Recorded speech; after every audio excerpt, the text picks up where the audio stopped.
네, 지금은 스키너의 조작적 조건 형성 이론 중에서 반응적 행동과 조작적 행동에 대해서 살펴보도록 하겠습니다. 스키너에 따르면 인간의 모든 행동은 두 가지의 범주로 나눌 수 있다고 해요. 첫 번째 유형은 반응적 행동입니다. 고전적 조건하에서 사용된 반응과 같이 자극에 의해서 직접적으로 유발된 그 반응을 우리가 반응적 행동이라고 이야기하고 있죠. 파블로프 실험에서 개가 음식물을 보고 침을 바로 흘리죠. 그 다음에 동공이 수축되거나 무릎 반사 이런 것들은 전적으로 반응을 유발하는 자극에 의해서 일어나죠. 즉 자극이 있으면 반응을 하고 자극이 없으면 반응하지 않는 매우 단순한 행동으로 그 종류는 적다라고 이야기를 하고 있어요. 두 번째 유형은 조작적 행동입니다. 인간의 행동은 대부분 조작적 행동이다 라고 설명을 하였는데요. 조작적 행동은 어떤 자극으로 일어나는 것이 아니다. 스스로 일어나는 행동 혹은 어떤 자극이 있다 하더라도 그것이 무엇인지 알 수 없는 경우의 행동을 우리는 조작적 행동이라고 이야기합니다. 즉 조작적 행동은 어떤 유기체가 능동적으로 자기가 알아서 환경에 작용을 가하는 행동을 조작적 행동이다 라고 이야기하는 거죠. 그래서 조작적 행동으로 형성되는 조건을 조작적 조건화라고 이야기를 하고 있고요. 유기체가 행하는 조작 행동은 결과에 따라 증가하기도 하고 감소하기도 하죠. 이를 통해서 어떤 반응을 증가시키거나 감소시키는 것이 조작적 조건화다라고 이야기를 하고 있습니다. 다음은 강화인에 관한 이야기예요. 스키너는 유기체가 어떤 행동을 한 결과가 스스로에게 유리하면 그 행동을 더 자주 하게 된다라고 이야기했죠. 이때 그 행동의 결과로 주어진 것으로 행동의 빈도를 높이는 자극을 우리는 강화인이라고 이야기를 했죠. 그런데 이 강화인도 두 가지로 나뉜데요. 1차적 강화인과 2차적 강화인으로 나뉩니다. 자, 1차적 강화인부터 한번 살펴볼까요? 1차적 강화인은 유기체의 행동을 직접적으로 증가시킬 수 있는 것을 1차적 강화인이라고 이야기를 하고 있죠. 음식과 물 같은 것, 배고픈 유기체에게 음식으로 만족을 주는 것으로 바로 다음 행동을 증가시킬 수 있는 것, 이것을 1차적 강화인이라고 이야기하고 2차적 강화인은 유기체의 행동을 바로 증가시키지는 못한대요.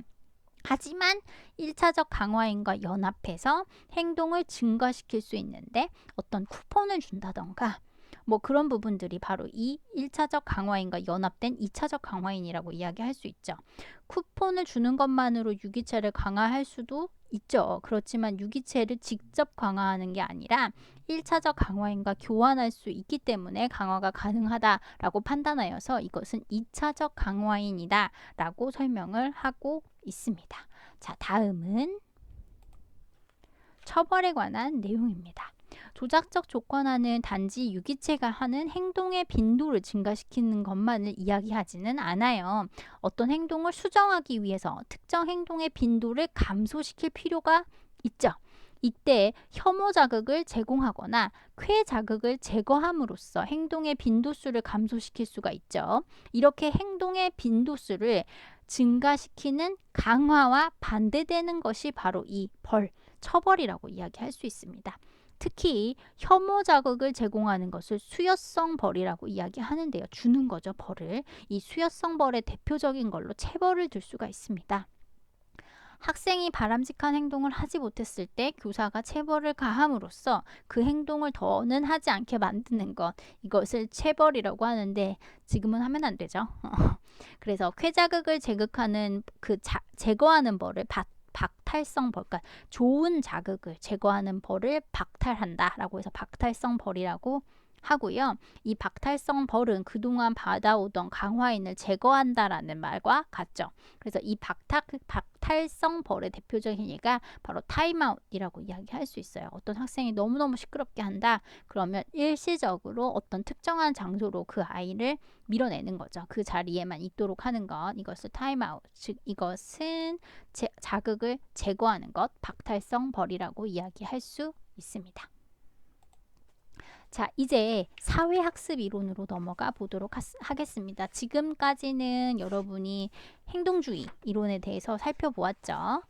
그래서 인간이 어떻게 행동을 하게 되는가 동물들을 중심으로 한번 살펴보았고 그래서 강화하는 것은 무엇인가 또 강화하는 것은 무엇인가의 반대로 또 그것을 어떻게 하면 없애나 나쁜 행동을 어떻게 하면 없애나 그렇게 해서 처벌 뭐 이런 것들도 살펴보았습니다. 자 이제는 우리 학습 이론으로 사회 학습 이론으로 넘어가 볼 텐데요. 인간의 사회적 행동뿐만 아니라 개인의 성격 같은 심리적인 특성도 사회적인 과정, 특히 대인관계를 통해 학습된다는 이론이 바로 이 사회학습 이론입니다. 자, 대표적인 사회학습 이론은 사회적으로 보상받은 행동은 강화되고 그렇지 못한 행동은 약화된다는 행동주의와 심리학적 강화의 원리로 사회적 행동을 설명하는 강화이론. 그 다음 대부분의 학습은 대인관계를 통해 이루어지며 타인의 행동을 모방 그리고 관찰함으로써 사회적 행동이 학습된다는 관찰학습 또는 모방이론. 여러분 여기 모방에다가 동그라미 하나 치세요. 자, 그 다음에 세 번째, 사회적 상호작용 관계의 상황에서 서로 주고받는 상과 벌, 보상과 희생의 이해관계로서 사회적 행동을 설명하려고 하는 사회적 상호작용 관계 이론, 그리고 개념 형성, 지각, 인지 조직, 태도, 신념 및 기대와 같은 인간의 내적, 심리적 과정, 즉 인지적 과정을 강조하는 인지 이론의 그 입장이 있을 수 있다라고 이야기하고 있죠. 자, 그런데 우리가 반두라라는 사회학습 이론의 대가를 설명하지 않고 넘어가기에는 이분이 너무 많은 일을 해서요. 반두라에 대해서 잠깐 설명을 하고 넘어가 보도록 하겠습니다. 자, 반두라 하면 교육심리학 분야에서 대가라고 이야기할 수 있어요. 이분은 캐나다 분인데 영국에 가서 공부를 하셨고요. 임상심리학에 처음에는 관심을 가졌지만 후에 행동수정 이론 그리고 관찰학습, 자기효능감 하면 여러분 반두라가 이제 떠올라야 돼요.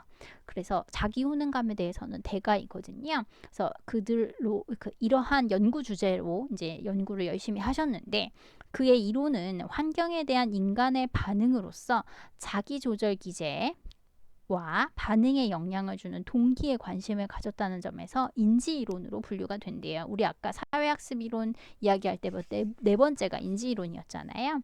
인지 이론으로 분류가 되고 이러한 점이 급진적인 행동주의자인 스키너와는 굉장히 다르다라는 부분. 그는 인간이 행동을 습득하는 것에 관심을 갖고 다른 사람의 행동을 관찰 그리고 모방하는 과정에 초점을 두었어요. 관찰, 모방 여기에다가 동그라미를 하나씩 칩시다. 그는 인간에게는 경험을 상징화하는 능력이 있다라고 주장을 했고요. 이 능력이 환경을 조성하고 목적을 이루게 하는 태도, 문제 해결, 결과에 대한 예측 및 비판, 시간과 공간을 넘나드는 타인과의 의사소통 등을 통해 이해할 수 있도록 해준다라고 설명을 했습니다. 자, 그의 그 이론으로 들어가 봐서 첫 번째 관찰학습으로 한번 들어가 보도록 하겠습니다. 자, 인간은 비교적 높은 지적 능력을 가졌죠. 그리고 그러한 동물들도 있고요.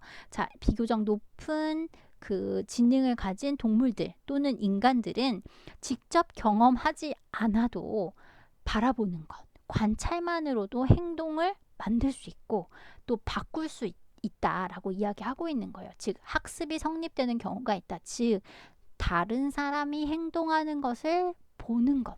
대신 그 볼 때 좀 잘 봐야 되겠죠. 그 잘 봄으로써 학습이 이루어진다. 근데 전제 조건은 비교적 지적 능력이 있어야 돼요.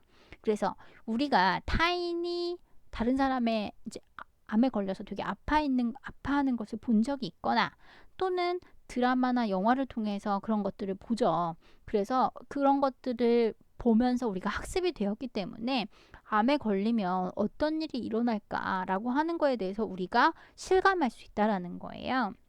그래서 이러한 모델링, 모방의 영향은 특정한 반응 유형만을 전달시키는 것이 아니라 다른 혁신적인 행동도 창조해낼 수 있다라고 이야기하고 있죠. 자, 남이 행동하는 것, 그것을 따라하는 모델링, 그 행동의 관찰에 바탕을 두고 성립하는 학습을 우리가 관찰학습이라고 부르는데요. 이 관찰학습은 주의 집중, 파지, 운동 재생, 동기화 이 네 가지의 상호 연관된 구성 요소의 과정으로 이루어진다라고 이야기하고 있어요. 첫 번째, 주의 집중 과정은 모방하려는 그 모델의 행위를 아주 관심 있게 주의를 집중해서 정확하게 보는 단계죠. 지각 그리고 알아가는 단계인 거죠. 그래서 모델의 어떤 점을 선택적으로 지각하고 알아내고 어느 것을 습득할 것인가를 결정하게 된다라는 거죠. 그래서 반두라는 관찰학습은 모델 행동의 특징이나 뚜렷한 단서에 주시하거나 정확하게 지각해야만 이루어진다라고 했어요. 그래서 이 모델링이라는 것은 세 가지 측면에서 관찰자한테 영향을 미친다라고 이야기를 했거든요. 그래서 한번 살펴보시면 타인이 하는 행동을 관찰하면서 새로운 반응을 학습할 수 있다라는 것. 두 번째, 타인 행동의 관찰에 대해 어떤 특수한 행위를 억제하거나 피하게 되는 경우도 있죠. 그리고 세 번째, 모델링은 행동을 촉진하는 촉진작용을 하기도 합니다. 자, 관찰학습에서 일단 여러분이 주의를 기울이셔야 되는 것은 높은 지적 능력을 가진 동물이나 인간이 직접 경험하지 않고 관찰하는 것만으로도 학습이 가능하다. 그런데 이 관찰학습은 4단계로 이루어진다. 주의를 집중하고 파지하고 운동재생하고 동기화하는 이 4가지로 구성이 됐고 모델링을 함으로써 3가지 관찰자한테 영향을 미친다. 라고 하는 부분까지 정리가 되었습니다. 자, 반두라 학습 이론 중에 이제 자기 효능감으로 들어왔어요. 반두라 하면 자기 효능감 이제 기억해야 된다라고 처음부터 말씀드렸는데 사회학습 이론에서 인간은 자신이 속해 있는 환경과의 상호작용에서 행동하는 자기조절 체계로 기능하는 존재이다. 스스로 조절을 한다는 거죠. 반두라는 인간 기능 모형으로 3자 상호작용론을 제시했다는데요. 행동, 환경 속에서 일어나는 사건, 개인의 인지적 요인에 대해서도 설명을 했다라고 이야기를 하고 있습니다.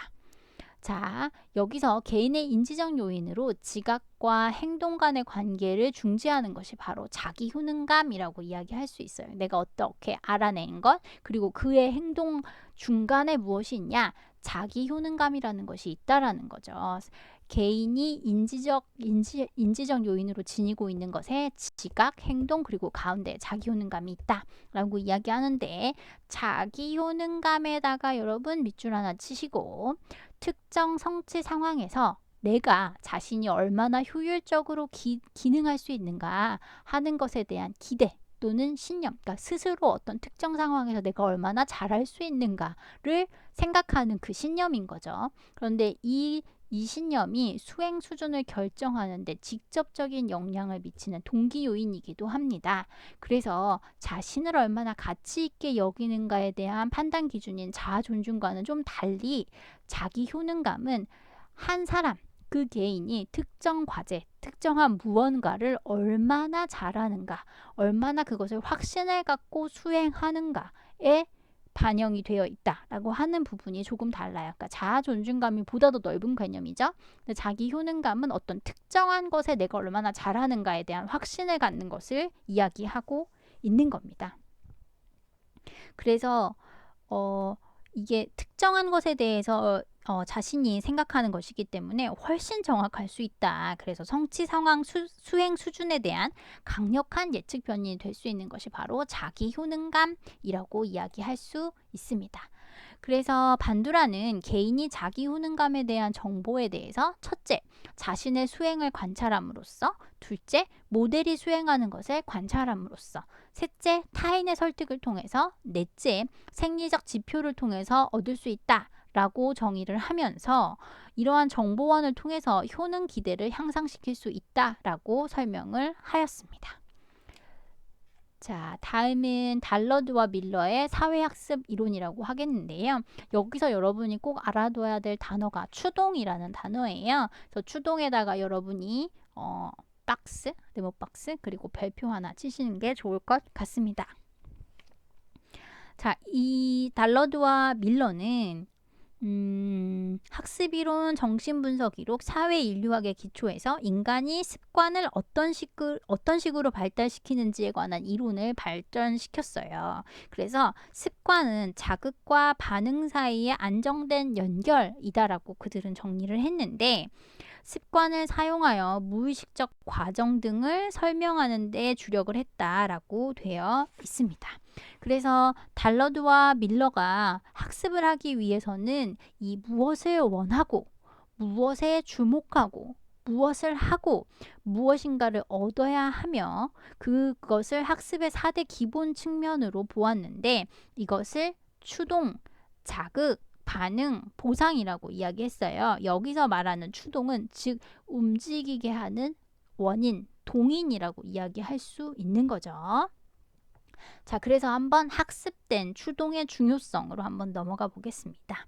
자, 달러드와 밀러는 학습된 추동이 어떻게 발달하는가를 보여줬다라고 이야기할 수 있고요. 그들의 논리에 따르면 매우 문명화되고 복잡 미묘한 2차적인 추동은 어릴 때 이 1차적인 추동의 충족으로부터 생긴다라고 이야기를 했죠. 그래서 아이들이 어떻게 해서 어머니를 사랑하는가 혹은 어머니 곁에 자꾸 있으려고 하는가 라는 질문에 그들은 1차적 추동의 충족과 1차적 추동의 충족과 빈번히 연합되는 그 자극이나 단서는 무엇이든 그 자체가 2차적 강화가 된다라고 이야기하고 있는 거죠.